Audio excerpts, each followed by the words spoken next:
तिची आसवे तिची सावली, व्यथा मनाची उरात लपली,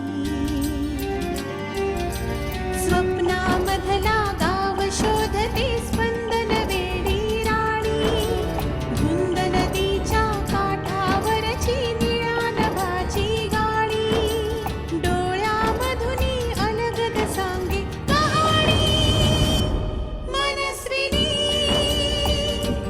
मनस्विनी मनस्विनी.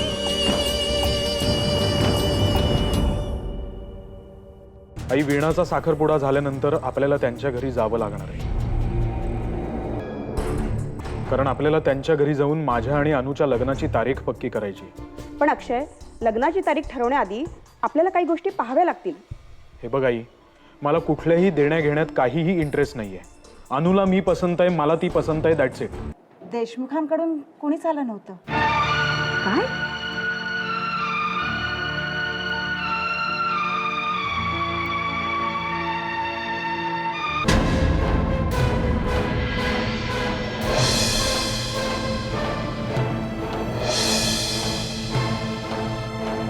हा सगळा त्या सयाजीचाच गेम, पण मी त्याच्या प्रयत्नांना यश येऊ देणार नाही. अनुची आई येणार आहे मला भेटायला, त्यामुळे मला वाटलं तू घरीच थांबणार आहेस. अगं नाही, ॲक्च्युली त्या तुलाच भेटायला येणार आहेत, मी तुझ्या तब्येतीची विचारपूस करायला. अरे सयाजीने असं काय वाईट केलंय तुझं? का त्याला तू सारखा पाण्यात बघतोस?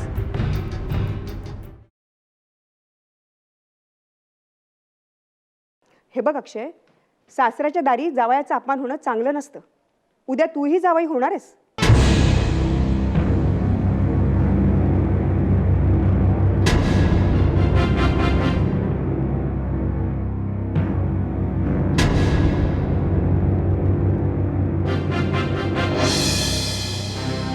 झालंय तुझं, मी निघू आता.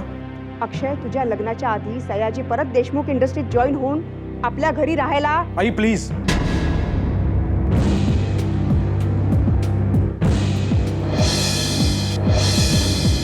प्लीज. हे बघ, त्या सयाजीरावांनी आपल्या जवळच्या सगळ्या नात्यांची वाट लावली आहे, आपल्या कंपनीत पैशाची अफरातफर केली आहे, आणि म्हणूनच मी त्याला कामावरनं काढून टाकलेलं आहे, ते परत घेण्यासाठी नाही. अरे अक्षय, तुला वाटते तसं काहीच नाहीये. सयाजीने आपल्या कंपनीसाठी खूप मेहनत घेतली, तेव्हा तू खूप लहान होतास अक्षय. Please I please. हे बघ, या जुन्या गोष्टी उगाळत बसण्यात मला आता काहीही इंटरेस्ट नाहीये. Sayaji is in fault, okay? अरे झाली असेल त्याच्याकडनं चूक, पण आता माझ्यावर विश्वास ठेव, तो परत असं काहीच करणार नाही अक्षय. अरे तू पुन्हा असं कधी करणार नाही, पाहिजे तर मी तुला शब्द देते. हे बघ अक्षय, चुका या माणसांकडनंच होत असतात, आणि त्यांना माफ करणं हेही माणसांचंच काम आहे. ठीक आहे आई, मी तुला नंतर सांगतो. मला आता जरा उशीर होतोय, मी निघतो.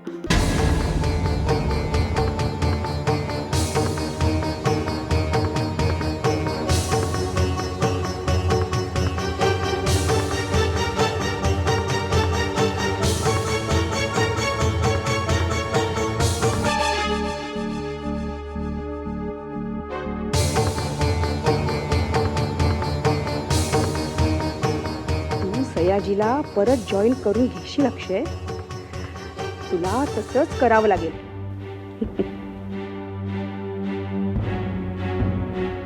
अनु, काय ठरवलंयस? मी विचार केलाय. काय?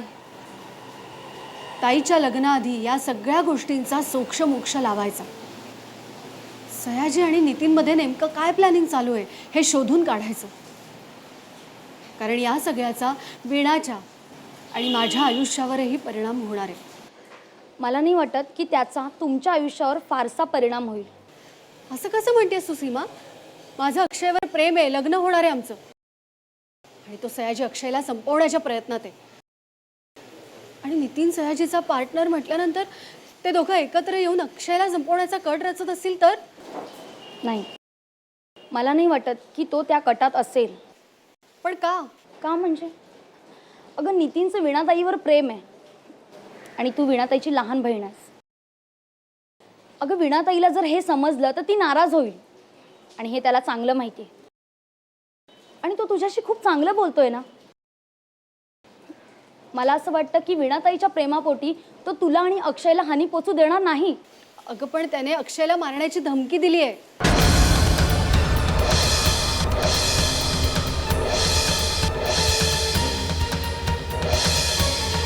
मला नाही वाटत की तो असं काही करेल. पण जर नितीन वीणाबरोबर खोटं बोलू शकतो, तिला धोका देऊ शकतो, तर तो काहीही करू शकतो. मग आता काय करायचं? आता आपण नितीनचा पाठलाग करायचा आणि त्याच्या प्रत्येक हालचालीवर नजर ठेवायची. आपण एक काम करूया का? आपण त्याला भेटलं तर नाही चालणार का? आपल्याला त्याचं घर पण माहिती आहे. त्याचा काहीही उपयोग होणार नाही, कारण तो खोटंच बोलणार. आणि आपण सयाजीबद्दल त्याला असं परस्पर कसं विचारायचं? विचारलंच तर त्याला आपल्यावर संशय येईल आणि तो सावध होईल. मग आपल्याला सत्यापर्यंत पोहोचणं जड जाईल आणि ते दोघंही सावध होता कामा नयेत. हाय सीमा. अनु, हाय. हे काय ग अनु? तुझ्या बहिणीचा साखरपुडा होता ना? कसा झाला? बोलावलं नाहीस मला. निशा, प्लीज हा, तू आमच्या दोघींशी बोलू नकोस, कळलं? पण का? व्हॉट्स रॉंग विथ यू गर्ल्स? अख्खं कॉलेज माझ्याशी बोलते. तुमच्या दोघींचाच काय प्रॉब्लेम आहे काय माहिती? पण आम्हाला तुझ्याशी बोलायचं नाहीये, निघ तू. ही जागा तुझी आहे नाही ना? मग मी नाही जाणार इथून. आणि काय ग, तू माझा सारखा सारखा अपमान काय करत असतेस? मग ना, मी एवढं छान नीट वागण्याचा प्रयत्न करते तुझ्याशी आणि तू पालत्या घड्यावर पाणी. अनु, एक गोष्ट लक्षात ठेव, माझ्याशी वाईट वागशी तर त्याचे परिणाम वाईट नाही, खूप वाईट होती. तू कसल्या परिणामांच्या गोष्टी करतेस ग? साधा समोरासमोर बोलण्याची ही हिंमत नाहीये तुझी. मी असं काय पाठीमागून बोलले मी? मग तुला अक्षयविषयी जे माहितीये ते माझ्या समोर का बोलत नाहीस? का माझ्या पाठीमागे त्याच्या आणि त्याच्या घराण्याबद्दलची बदनामी करत फिरतेस? काय तर आमचं लग्न होणार नाही, मला देशमुख घराण्याबद्दल सगळं काही माहिती आहे, हे तुझेच शब्द आहेत ना निशा? सीमा, बघून घेईन तुला. तर ना अनु, प्लीज, समजते कोण ही स्वतःला? प्रत्येक वेळेला आपण याचं काय ऐकून घ्यायचं? अगं शांत हो ना, किती बोलणार आहेस? अगं पण जाऊ दे, चल आपण घरी जाऊया, घरी जाऊन बोलूया आपण, चल.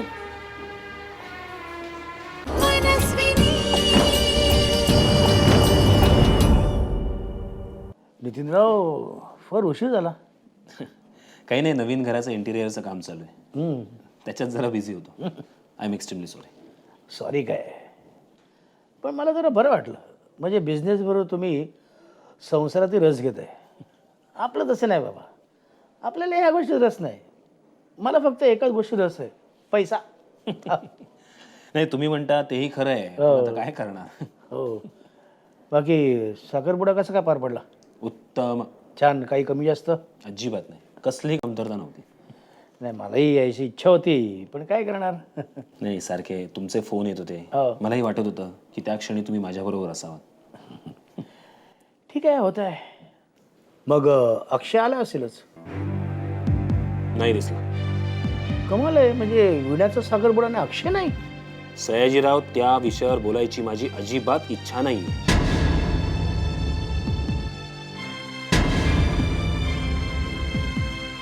ओके, विषय बंद.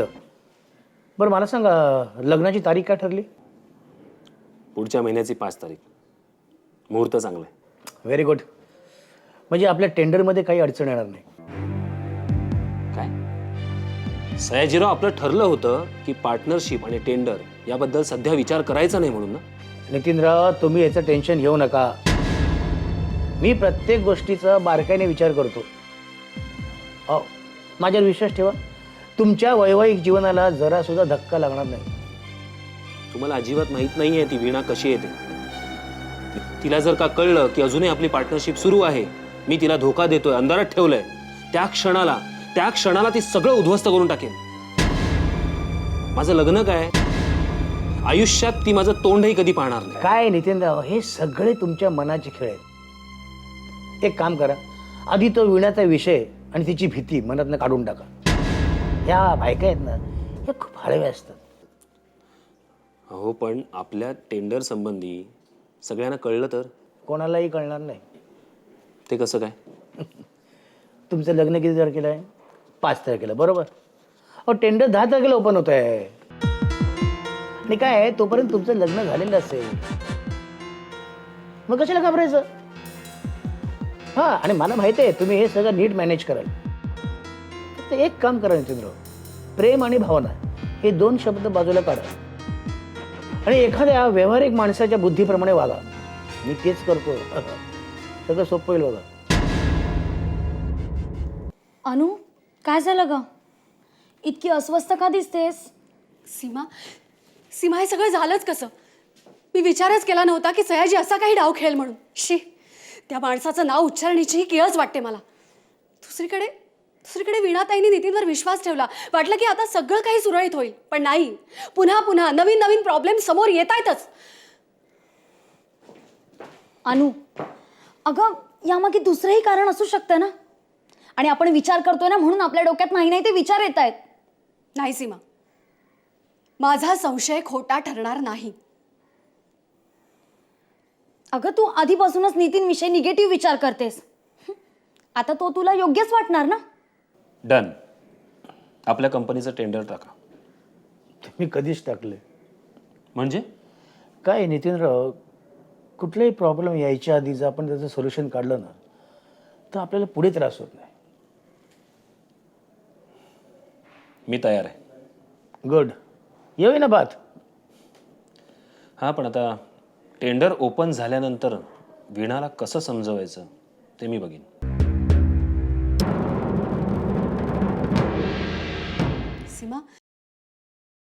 सीमा, जर त्या सयाजीमुळे ताईचं काही बरं वाईट झालं ना, तर मी त्या सयाजीला जिवंत सोडणार नाही.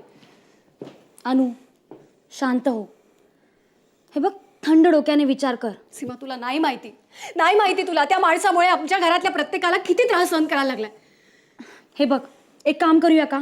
नितीनला आत्ता फोन कर आणि त्याला सांगून टाक की तुला भेटायचंय म्हणून. नाही,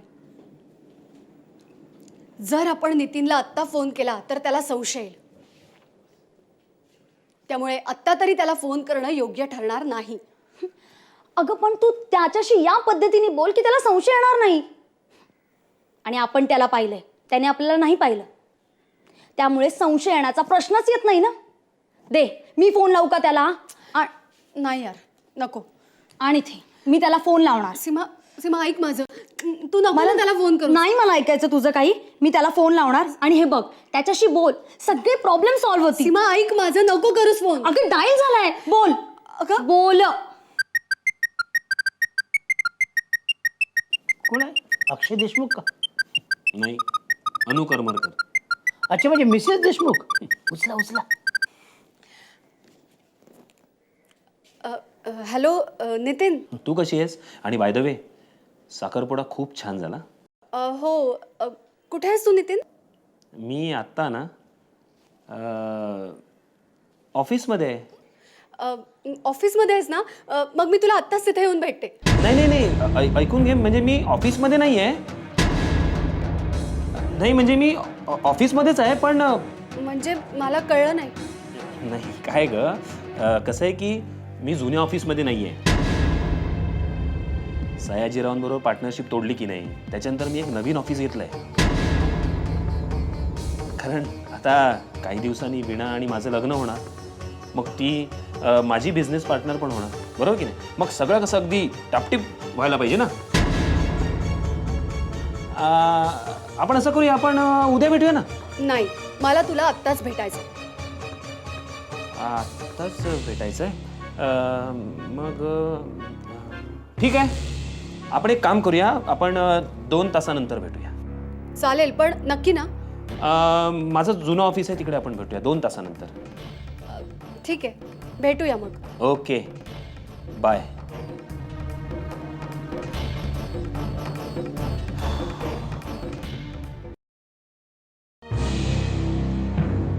काय झालं ग? सीमा, माझा सिक्स सेन्स असं सांगतोय की आत्ता नितीन समोर सयाजी नक्की असणार. नितीन बोलताना किती अडखळत होता. अनु, आता कुठलंही पाऊल उचलताना सावधान.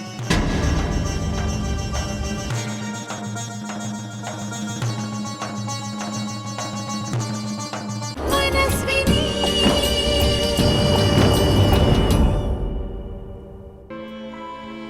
आईचं काय चाललंय काहीच कळत नाहीये मला. हे एवढं सगळं रामायण घडून सुद्धा तिचं वागणं पूर्वी होतं तसंच आहे. त्यात आणि आता पुन्हा तिने सयाजीचं प्रकरण हातात घेतलं. 1000दा सांगितलंय मी तिला की सयाजी चांगला माणूस नाहीये, पण माझं ऐकतच नाही ती. नेहमी आपलं तेच खरं करत राहते. असं का वागतीये ती माझ्याशी काही कळत नाही मला. आज आता अनुची आई आईला भेटायला गेली असेल. आता ही अनुच्या आईशी कशी वागतीये देवच जाणे. आणि नेमकं या अशा परिस्थितीत मी दोघींनाही विचारू शकत नाही. त्यात अजून अनुचा सुद्धा काही फोन आलेला नाहीये. नेमकं काय झालं असेल कोणास ठाऊक. मनातनं असं वाटतंय की सगळं काही व्यवस्थित झालं असेल, पण माहित नाही.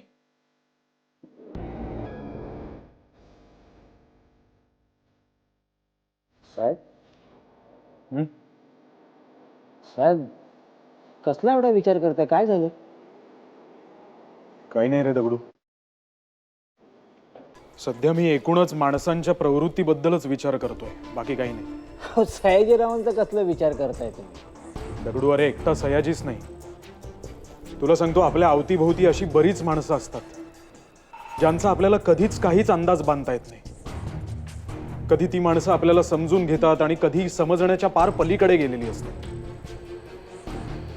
साहेब तुम्ही कोणाविषयी बोलता काय समजलं नाही मला. आईविषयी बोलतोय मी माझ्या.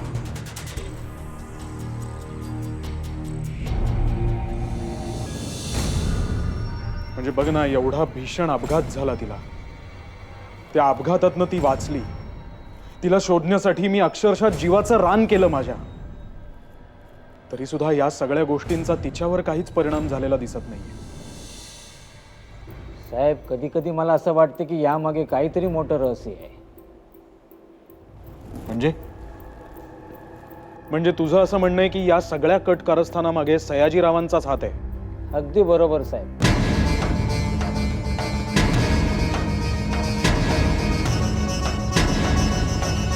दगडू, अरे जेव्हापासून आई परत आली आहे तेव्हापासून सतत तिने एकच रडगाणं लावून ठेवलंय की सयाजीला कंपनीत परत जॉईन करून घे, त्याच्याबद्दल तुझा काहीतरी गैरसमज झालाय, तो खरंच खूप चांगला माणूस आहे, ब्ला ब्ला ब्ला ब्ला. साहेब सयाजीराव आई साहेबांचा जावई आहे, तेव्हा जावेवरती प्रेम थोडं असणार. अरे पण तो वाईट आहे, तो आपल्यासाठी घातक आहे. आणि हे सगळं समजल्यानंतर सुद्धा जर का तिचं असं म्हणणं असेल तर माझा अक्षरशः संताप होतो सतत. दगडू, खरंच सांगतो तुला, कधी कधी तर मला आईचाच संशय यायला लागलाय. मला असं वाटतंय की या सगळ्या प्रकरणामागे कदाचित तिचाच हात असू शकतो. तुम्ही काय बोलताय काय साहेब?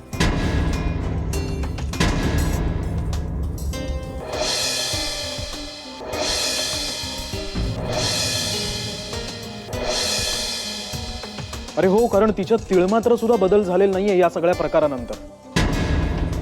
आणि हे बघ, कुठलीही बाई कितीही जरी धीट असली ना तरी एवढ्या सगळ्या प्रकारातनं गेल्यानंतर तिला या सगळ्या गोष्टींची कुठे ना कुठेतरी भीती वाटायला लागलेलीच असते. पण आईला तसं काहीच वाटत नाही. आणि अरे बायकांचं काय घेऊन बसलोय आपण. या सगळ्या प्रकरणातनं गेलं ना तर भल्या भल्या धाडसी पुरुषांना सुद्धा मी घाबरताना भेदरताना पाहिलंय. पण आईच्या बाबतीत तसं काहीच झालेलं दिसत नाहीये मला. साहेब तुम्ही म्हणताय ते काय खोटं नाही. पण या सगळ्या गोष्टीत जर आई साहेबांचं इन्व्हॉल्वमेंट असेल याची खात्री आपल्याला पुराव्याशिवाय करता येणार नाही.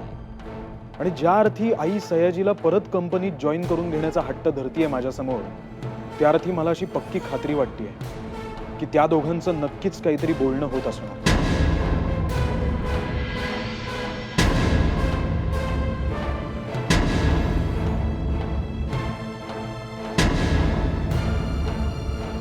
साहेब तुम्ही एक काम कराल का? काय? साहेब आई साहेबांच्या म्हणण्याप्रमाणे तुम्ही त्या सयाजीला पुन्हा कंपनीत जॉईन करून घेता काय? नाही नाही दगडू, ते शक्य नाहीये.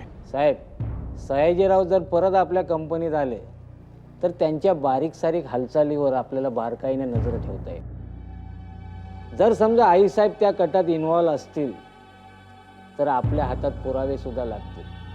मग आपल्याला कसलीही अडचण होणार नाही. करेक्ट आहे दगडू, तू म्हणतोयस तशी चाल आपण खेळूच यात. साहेब हे शिवाजी महाराजांचं नीतिशास्त्र आहे. तुम्ही सयाजीला बोलवा, त्यांना मोठेपण द्या, म्हणजे आई साहेब सुद्धा खुश होती आणि सयाजीराव आपण जिंकलो या आविर्भावात हातपाय पसरायला लागले.